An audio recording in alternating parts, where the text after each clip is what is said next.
Hi friends, welcome to our channel. ఈ వీడియోలో మనం తెలంగాణ హిస్టరీకి సంబంధించిన కొన్ని ఇంపార్టెంట్ బిట్స్ అనేటివి ఈ వీడియోలో చూద్దాం. సో కాబట్టి ఖచ్చితంగా వీడియోకి లైక్ చేసి ఖచ్చితంగా ఎండ్ వరకు చూడండి. సో ఇవి మీకు రాబోయే గ్రూప్ 2 మరియు గ్రూప్ 3 ఇతర అన్ని ఎగ్జామ్స్ కూడా చాలా యూజ్ అవుతాయి కాబట్టి ఖచ్చితంగా వీడియోకి లైక్ చేయండి. సో ఇక లైక్ చేయకుండా వీడియో స్టార్ట్ చేసుకుందాం, ఓకేనా. సో ఇక్కడ ఫస్ట్ క్వశ్చన్ చూడండి. క్రింది వాటిలో సరికానిది ఏది? క్రింది వాటిలో సరికానిది ఏదో గుర్తించమంటున్నాడు. సో అదేంటో కనుక చూసినట్టయితే ఇక్కడ చూడండి. మోట్పల్లి ఓడ్రేవులో విదేశీ వర్తకుల రక్షణ కోసం అభయ శాసనాన్ని నిర్మించినది గణపతి దేవుడు అంటున్నాడు. ఆ తర్వాత రుద్రందేవి కాలంలో హుయాన్ సింగ్ కాకతీయ రాజ్యాన్ని సందర్శించాడు అంటున్నాడు. ఆ తర్వాత చూసినట్టయితే ఓరుగల్లు పట్టణాన్ని నిర్మించింది రుద్రదేవుడు. ఆ తర్వాత గణపతి దేవుడి యొక్క గురువు విశ్వేశ్వర శంభు. సో ఇక్కడ చూసినట్టయితే ఫస్ట్ మోట్పల్లి ఓడ్రేవులో విదేశీ వర్తకుల రక్షణ కోసం అభయ శాసనాన్ని నిర్మించింది గణపతి దేవుడు అన్నాడు. సో ఇది మనకు రైట్ ఆన్సరే, గణపతి దేవుడే, ఇది రైట్ ఆన్సరే. నెక్స్ట్ రుద్రందేవి కాలంలో హుయాన్ సింగ్ కాకతీయ రాజ్యాన్ని సందర్శించాడు అంటున్నాడు. సో ఇక్కడ ఇది మనకు రాంగ్. సో రుద్రందేవి కాలంలో హుయాన్ సింగ్ కాదు, మనకి ఇక్కడ ఏంటంటే ఇటలీ యాత్రికుడు మార్కో పోలో ఈ యొక్క రుద్రందేవి కాలంలో కాకతీయ రాజ్యాన్ని సందర్శించడం జరిగింది. ఎవరు? Marco polo, okay. సో ఇది మనకి ఇక్కడ రైట్ ఆన్సర్. ఆ తర్వాత చూసినట్టయితే ఓరుగల్లు పట్టణాన్ని నిర్మించింది రుద్రదేవుడు అన్నాడు. సో ఇది మనకు రైట్ ఆన్సర్. ఆ తర్వాత గణపతి దేవుడి యొక్క గురువు విశ్వేశ్వర శంభు అన్నాడు. ఇది కూడా మనకు రైట్ ఆన్సర్. అయితే మనకి ఇక్కడ గణపతి దేవుడు విశ్వేశ్వర శంభుకు కాండ్రకోట అనే గ్రామంను దానం కూడా ఇవ్వడం జరిగింది. ఇక్కడ మనకు గుర్తుపెట్టుకోండి. ఇక్కడ ఆన్సర్ ఏమవుతుంది? సరికానిది గుర్తించమంటున్నాడు కాబట్టి ఇక్కడ మనకు ఆన్సర్ వచ్చేసి ఆప్షన్ 2 అనేది ఇక్కడ రైట్ ఆన్సర్ చెప్పుకోవచ్చు, option 2, okay. So next second question చూసినట్టయితే చూడండి. రుద్రమాదేవి యొక్క మల్కాపురం శాసనం మహిళా ఆసుపత్రుల గురించి తెలుపుతుంది అన్నాడు. సో రుద్రమాదేవి యొక్క మల్కాపురం శాసనం అనేది మహిళా ఆసుపత్రుల గురించి తెలుపుతుంది. ఆ తర్వాత మోట్పల్లి శాసనం గణపతి దేవుని గురించి తెలుపుతుంది. నెక్స్ట్ మైలాంబ యొక్క బయ్యారం చెరువు శాసనం ప్రకారం కాకతీయుల మూల పురుషుడు కాకర్త్య గుండెన అన్నాడు. ఆ తర్వాత రుద్రదేవుడు హన్మకొండ శాసనం అతని విజయాల గురించి తెలుపుతుంది అన్నాడు. ఇక్కడ చూసినట్లయితే మనకు ఇక్కడ సరికానిది గుర్తించమంటున్నాడు కాబట్టి ఇక్కడ చూడండి. రుద్రందేవి యొక్క మల్కాపురం శాసనం అనేది మహిళా యొక్క ఆసుపత్రుల గురించి తెలుపుతుంది, మనకు రైటే. సో మహిళ యొక్క ప్రసూతి వైద్య సేవల గురించి ఇక్కడ మనకు తెలపడం జరుగుతుంది ఈ యొక్క మల్కాపురం శాసనం, ఇది రైటే. సో ఆ తర్వాత చూసినట్లయితే మోట్పల్లి శాసనం అనేది గణపతి దేవుని గురించి తెలపడం జరుగుతుంది, ఇది మనకు రైట్ ఆన్సర్. ఆ తర్వాత మైలాంబ యొక్క బయ్యారం చెరువు శాసనం ప్రకారం కాకతీయ మూల పురుషుడు ఎవరంటే ఇక్కడ మన కాకర్త్య గుండెన కాదు, వెన్న భూపతి లేదా వెన్నడు. సో వెన్నడు లేదా వెన్న భూపతి అంటాం. సో మైలాంబ యొక్క బయ్యారం చెరువు శాసనం ప్రకారం కాకతీయ యొక్క మూల పురుషుడు వెన్నడు. మరి ఇక్కడ మనకు కాకర్త్య గుండెన ఏ శాసనం ప్రకారం అంటే మాగల శాసనం. సో మాగల శాసనం ప్రకారం కాకతీయుల మూల పురుషుడు కాకర్త్య గుండెన. ఇక్కడ మైలాంబ యొక్క బయ్యారం చెరువు శాసనం ప్రకారం ఈ యొక్క కాకతీయ మూల పురుషుడు ఎవరంటే వెన్నుడు. అయితే ఈ యొక్క మైలాంబ శాసనాన్ని ఎవరు వేయించారు, అలాగే మాగల శాసనాన్ని ఎవరు వేయించారు అనేది కింద కామెంట్ బాక్స్లో కామెంట్ చేయండి, ఓకేనా. సో నెక్స్ట్ ఇక్కడ చూడండి. రుద్రదేవుడు హన్మకొండ శాసనం అతని విజయాలు తెలుపుతుంది. రుద్రదేవుడు యొక్క హన్మకొండ శాసనం అనేది అతని విజయాలను తెలుపుతుంది అన్నాడు. ఇది మనకు రైట్ ఆన్సర్. ఇక్కడ మనకి ఏమవుతుంది? ఇక్కడ ఆప్షన్ 1, 2, 4 అన్ని రైట్ ఆన్సర్. ఇక్కడ ఆప్షన్ 3 అనేది రాంగ్ ఆన్సర్ కాబట్టి మనకు సరికానిది అడిగారు కాబట్టి ఆప్షన్ 3 అనేది ఇక్కడ మనకు రైట్ ఆన్సర్గా చెప్పుకోవచ్చు, ఓకే. సో నెక్స్ట్ క్వశ్చన్ చూసినట్టయితే ఇక్కడ చూడండి.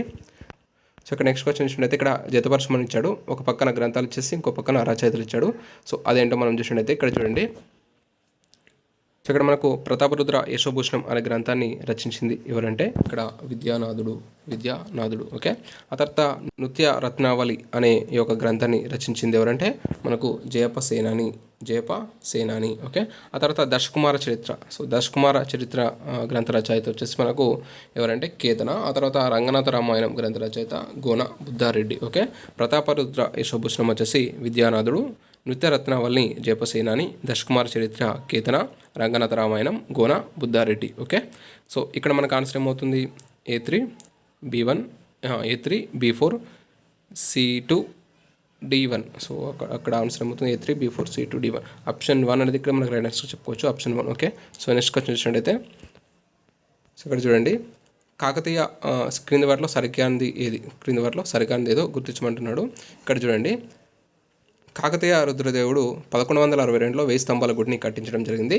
సో ఆ తర్వాత ఇది త్రికుటాలయం, ఇది హనుమకొండలో ఉంది, దీని శిల్పి రామప్ప. ఇక్కడ కూడా మనకు సరికానిది అడిగాడు. సో ఇక్కడ చూసినట్టయితే కాకతీయ రుద్రదేవుడు 1162లో 1000 స్తంభాల గుడికి కట్టించడం జరిగింది, ఇది మనకు రైట్ ఆన్సరే. అయితే ఇక్కడ మనకు కొన్ని బుక్లలో ఇక్కడ 1163 అని కూడా ఉంటుంది. సో అది చూడండి ఒకసారి. సో ఇది త్రికుటాలయం.